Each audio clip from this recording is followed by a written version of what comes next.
Assalamu alaikum. I am Gayoor Ahmad, yet again with a lesson for 10th class, subject English, topic punctuation, continued from the previous lesson. Dear friends, in the previous two lessons, we have discussed the use of full stop, question mark, and exclamation point. Today, we will be discussing the use of comma. Friends, of all the punctuation marks in English, comma is perhaps the most abused and misused one. There are lots of rules about its usage, and often the factors that determine whether to use one are quite subtle. It has quite often been observed that many people use it or do not use it incorrectly. I mean, it is sometimes used where it is not needed and sometimes not used where actually it should be. We will be discussing it a bit thoroughly, and therefore our lesson will take a different course today. So, let's first see what a comma is. My dear friends, comma is a smaller, perhaps the smallest pause. It is a soft pause that separates words, clauses, or ideas within a sentence. So, let's see where a comma should be used, and more importantly, where it shouldn't be used. Number one, comma is used to separate the items in a list. Friends, when we have a list containing more than two elements, we use commas to separate them. For example, Javaria loves ice cream, books, and kittens. This sentence contains a list of three items, and a comma is placed after the first two, that is, ice cream and books. The last item is separated by and from the rest. Note that the comma after the penultimate item, that is before and, is optional. However, if there are only two items in the list, comma is not used. The two are separated by and only. For example, Javaria loves ice cream and books. The sentence contains two items in the list which should be separated by and. Using comma in place of and or with and will be incorrect. This will be discussed in some more detail later on. And if the list is made up of verbs, adjectives, or clauses, etc., commas are used to separate them. For example, I cleaned the house and garage, raked the lawn, and took out the garbage. The three clauses of the sentence are separated by commas, and again, the comma before and is optional. Note, in bulleted lists, use of comma after the items is optional. But if it is used after the items, then a period is to be placed after the last item. And also, in the run-in lists, items are not separated by commas. Semicolons are used to separate them. This has already been discussed in the first lesson of this series of lessons on punctuation. And B part, as I said earlier, in a list of three or more items, the items are separated by commas, but the last item is separated from the rest by and also. However, the final comma, that is the one that comes before the and, is optional. This comma is called the serial comma or the Oxford comma.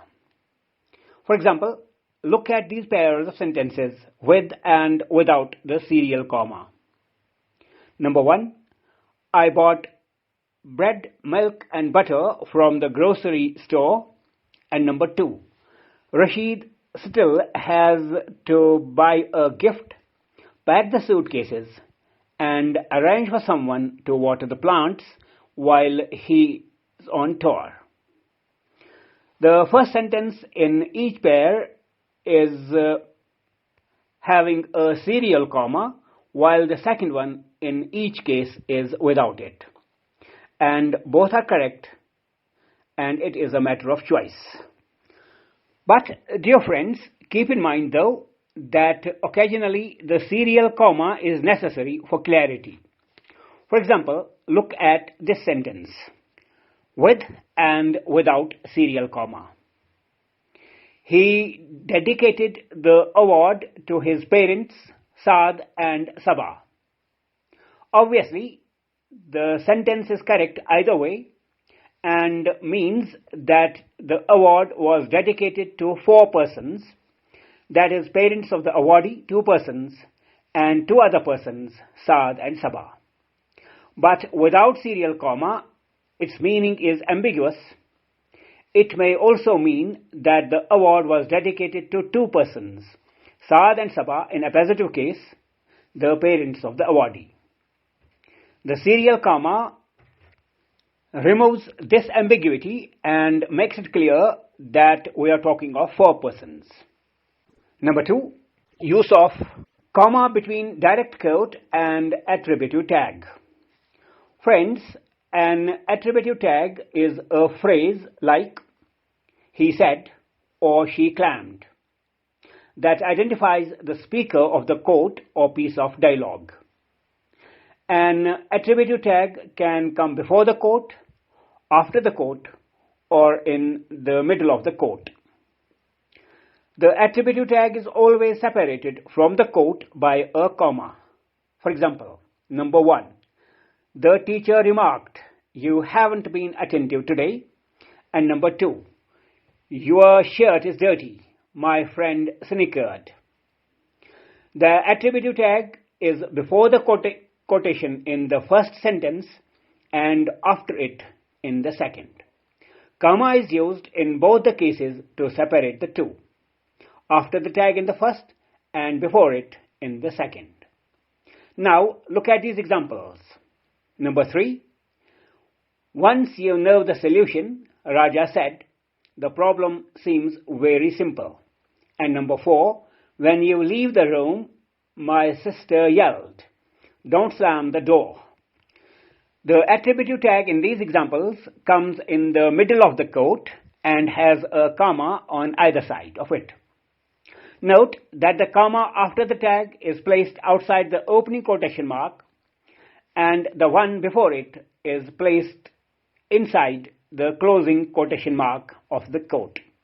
But dear friends, comma is not needed if the quote before an attributive tag ends in a terminal point, a question mark, or an exclamation point. For example, you have a bee on your nose, my friend yelled, and is it really a bee? I asked.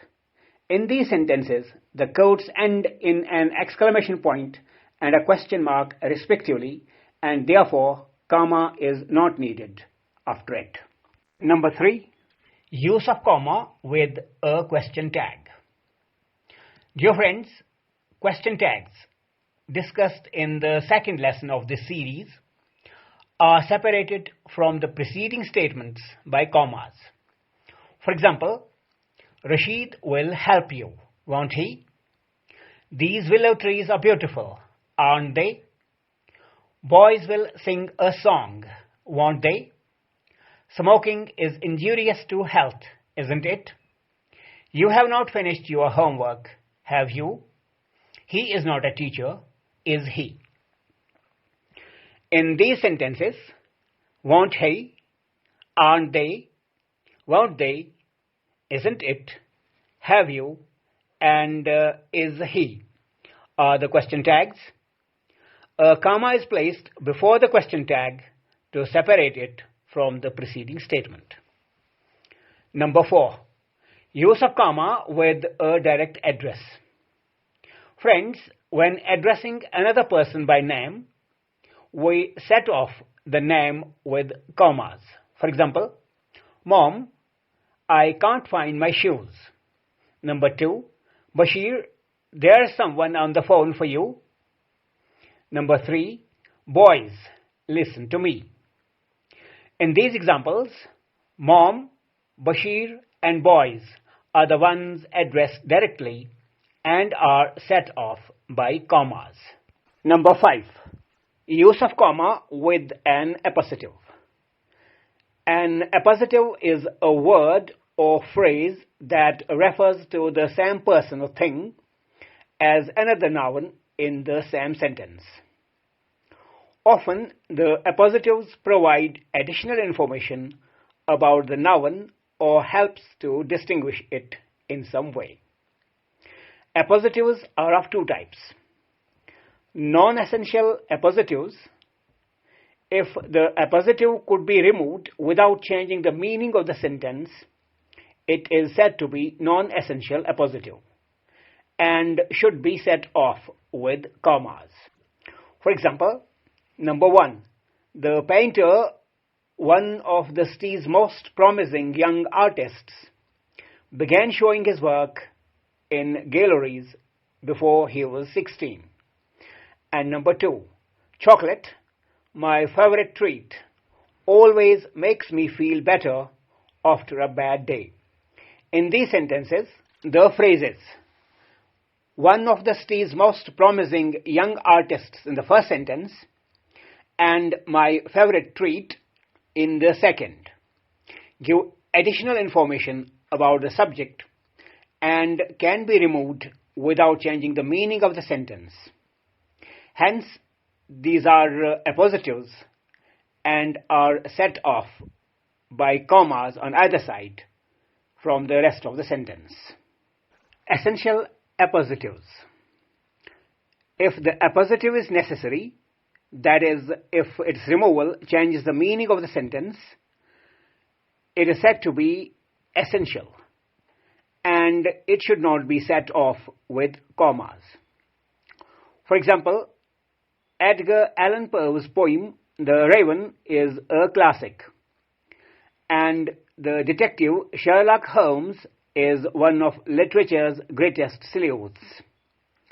In these examples, the appositives, in the first sentence, the Raven, and in the second, Sherlock Holmes, are essential for the meaning of the sentence and therefore are essential appositives and thus are not set off by commas.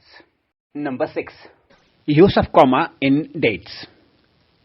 Dear friends, dates are written in different formats. When writing a date in month, day, year format, set off the year with commas. For example, August 15, 1947 is the most important day in Indian history. And I was born on Monday, April 5, 1971. In these examples, the date is written after the month and is separated from the year with a comma, and the year is separated from the rest of the sentence with a comma. If you are using the day, month, year format, however, commas are unnecessary. For example, applications are due by 31st August 2021. Here we are using date and then name of the month and then year, and no commas are used to separate them. If you are referring a day of the week and a date, use a comma to separate them. For example, on Tuesday, April 13, at 3 o'clock, there will be a meeting for all staff. And please join us on Sunday, September 14, 2021, for my brother's marriage. In these examples, we have the date as well as the day. The day is written first, separated from the month and date by a comma, which in turn is separated from the year with a comma, and the year is separated from the rest of the sentence with a comma. Dear friends, when you are referring only a month and a year, you don't need a comma. For example, the region experienced record rainfall in March 1999. March 99, we are referring only to the year and the month, and so comma is not needed. When writing the number of the month and not the name, commas are not used to separate the date, month and year.